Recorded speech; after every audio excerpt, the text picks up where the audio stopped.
Bill जो है बिल्कुल मुसलमानों के खिलाफ है और ये बिल सही नहीं है। मुसलमानों से अगर मोहब्बत होती मोदी जी को तो मुसलमानों के एजुकेशन पे बात करते, हेल्थ पे बात करते, इस तरीके से जो चीज उस पे बात करते। हिंदुस्तान में एक ऐसी सरकार है जो सरकार जिन लोगों को जो बिल नहीं चाहिए वो सरकार लेके आती है। आप बार बार मुसलमानों के खिलाफ ऐसा क्यों कोई चीज लाते हैं जिससे मुसलमान समुदाय भड़क जा रहा है? ये चीज बिल्कुल गलत है। अच्छा, 2 बजे रात में ये कौन सा कानून जिंदा रहता है? ये 2 बजे रात में कौन सा कानून जिंदा रहता है? लोग का जो बिल जो है पास करा लिया जाता है।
अच्छा, 2 बजे रात में ये कौन सा कानून जिंदा रहता है?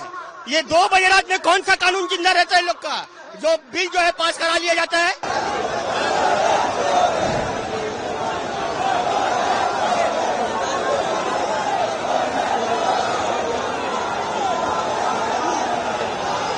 मुसलमानों के फायदा के लिए हमने ये कानून लाया है। तो मैं नरेंद्र मोदी जी से कहता हूँ कि आप अगली बार आप सदन में एक नया कानून लाइए जो मंदिरों में, मठों में, आश्रम में जो दलित, आदिवासी, पिछड़ा, अति पिछड़ा जो लोग हैं उनको मंदिरों में उनका अधिकार दीजिए, उनको पूजा करने का अधिकार दीजिए, उनको भी अपना भागीदार बनाइए। कि ये बिल जो है बिल्कुल मुसलमानों के खिलाफ है और ये बिल सही नहीं है। मुसलमानों से अगर मोहब्बत होती मोदी जी को तो मुसलमानों के एजुकेशन पे बात करते, हेल्थ पे बात करते, इस तरीके से जो चीज उस पे बात करते। आप बार बार मुसलमानों के खिलाफ ऐसा क्यों कोई चीज लाते हैं जिससे मुसलमान समुदाय भड़क जा रहा है? ये चीज बिल्कुल गलत है। आप बार बार मुसलमानों के खिलाफ ऐसा कानून ला रहे हैं जिससे मुसलमान समुदाय को टारगेट कर रहे।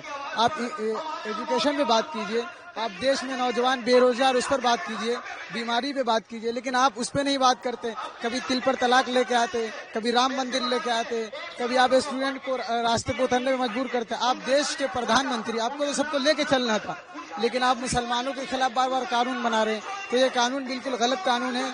और याद रखिए मोदी जी, हम वो लोग हैं जो इससे पहले भी हमने देश पे गलत नजर डालने वालों का हमने मुनाजरा किया है।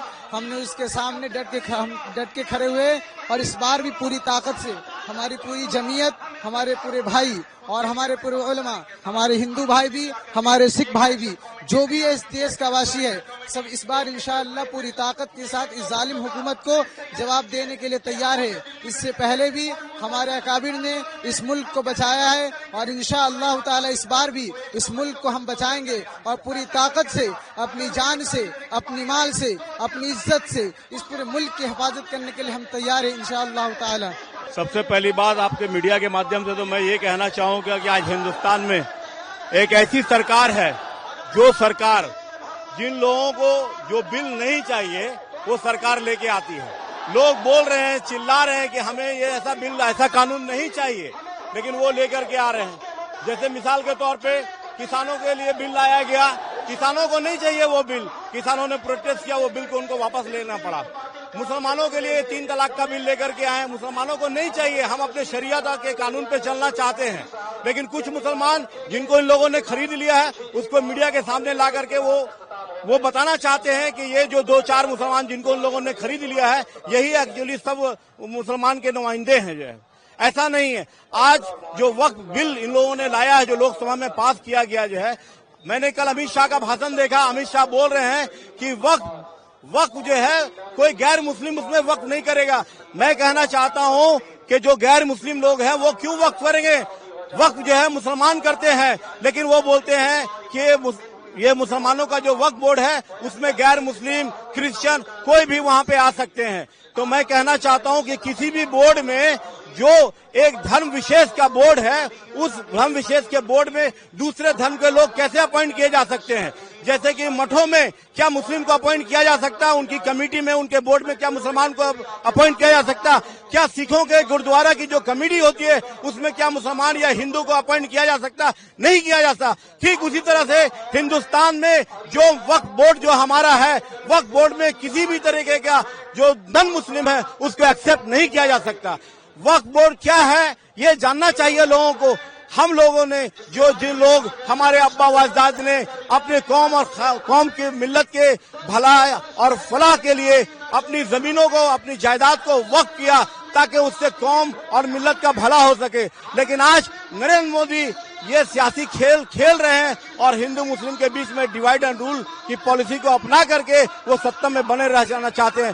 तो हम लोग अपनी जानों की कुर्बानी देने से भी बाज नहीं आएंगे। जिस तरीके से हमारे उलमाओं ने जब आजादी के लिए ऐलान किया था तो हमारे उलमाओं ने फांसी के फंदों को चूमने से कभी भी परहेज नहीं किया। हमारा इतिहास कुर्बानी से भरा पड़ा हुआ। मुसलमान सबसे पहले कुर्बानी देने के लिए आगे रहेगा। जिस तरीके से पाकिस्तान के खिलाफ वीर अब्दुल हमीद ने टैंक में अपने आप को उड़ा दिया था, ठीक उसी तरीके से हिंदुस्तान को बचाने के लिए, संविधान को बचाने के लिए, अपने देश को तरक्की पे लाने के लिए हम लोग अपनी जानों की कुर्बानी देने के लिए कभी भी बाज नहीं आएंगे। आज जो ये प्रोटेस्ट का जो मामला हुआ है, ये क्यों हुआ है? ये मुसलमानों को जख्म दे दे के आज उसी जख्म में नमक छिड़क दिया। ये बाबरी मस्जिद हम लोग से छीन लिया गया है। ये ट्रिपल तलाक का बिल पास कर लिया। अच्छा, 2 बजे रात में ये कौन सा कानून जिंदा रहता है? ये 2 बजे रात में कौन सा कानून जिंदा रहता है लोग का? जो बिल जो है पास करा लिया जाता है। आदमी को बेवकूफ पा गया ना क्या? आदमी इतना कमजोर है। हम लोग भी चूड़ी पहन के नहीं है। गवर्नमेंट को बता दीजिएगा कि लब्बैक अगर कहेंगे तो मुसलमान एक मुसलमान अपना जान देने के लिए कुर्बान हो जाएगा। ये क्यों इतना करता है? अपना मजबूरी का तहत में हम लोग ये करते हैं। ये कौन सा कानून है? ये कहाँ का कानून है? इतना लंबा चौड़ा भाषण देता है नरसिंहानंद, उसको अरेस्ट नहीं किया जाता है? उसको क्यों नहीं अरेस्ट किया जाता है? ये रसूल अल्लाह के ऊपर में हम लोग को जो है बार बार बयान देता है नरसिंहानंद बहुत बड़ा चोर है, बहुत बड़ा डकैत है।